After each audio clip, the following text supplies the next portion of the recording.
One thing I'm going to do is make my man some Crockpot Oxtail stew. This recipe is so easy. So first you want to do is place your oxtails in a large bowl. Then you want to squeeze fresh lime juice over them, and you want to let them sit for at least 5 to 10 minutes. This helps neutralize the strong beefy smell. It removes blood residue and lightly tenderizes your oxtails. Then you want to go ahead and drain the lime juice and rinse your oxtails well with cold water, which I did off camera. Please make sure you pat dry the oxtails completely with a paper towel. And by you pat drying, it helps the seasoning sticks better, and it prevents the meat from steaming inside of the crock pot when it does hit the crock pot. Because dry oxtails, they will most likely brown more easily and give you like a deeper flavor and a color. Please, whatever you do, remove that excess fat off them oxtails, because removing the excess fat from the oxtails prevent greasy stew. It enhances the flavor, it improves the textures, and it makes the dish lighter and healthier. All right, y'all, let me show y'all how I bless these oxtails real quick. So I'm gonna go ahead and hit it with that beef broth powder to get that deep, rich flavor. And don't be in my comments like, girl, why you adding beef broth powder? This is what I like to do, and this right here enhances the flavor. Okay,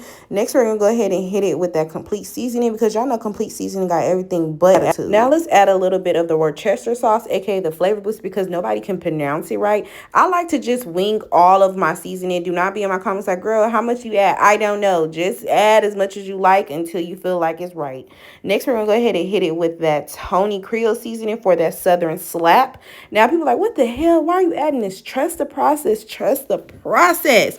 Then we're gonna add a dash of the little chili powder for some heat, baby. You need to go ahead and put some chili powder on your oxtail. I'm gonna add some paprika for flavoring. Yo, do not miss out on adding that paprika. Next you want to go ahead and hit it with oregano, because y'all, oxtails, they're already fatty and bold, so oregano helps cut through that, and it adds like a herby freshness that lifts the whole dish. Next we're gonna go ahead and throw in some garlic powder and some onion powder, because it provides like a rich savory depth to the flavor without being too overpowering. And the garlic powder, it adds like a subtle earthy kick, while the onion powder brings in sweetness, and it helps balance like the fatty richness of the meat. Now we're gonna go ahead and add some red pepper and flakes, because it adds heat and a little bit of spice. I'm gonna make sure I go ahead and add some black pepper and a little bit of dash of salt, because it's gonna go ahead and balance out the meat. Make sure you go ahead and add some cumin in, because it's gonna bring out like a smoky and the richness of the oxtail. Last, we're gonna go ahead and add some minced garlic, because unlike garlic powder, minced garlic releases natural oils as it cooks, and it infuses the meat in the broth with a rich and savory. I like to go ahead and add the Holy Trinity, which is nothing but onions and 3 different bell peppers. This right here,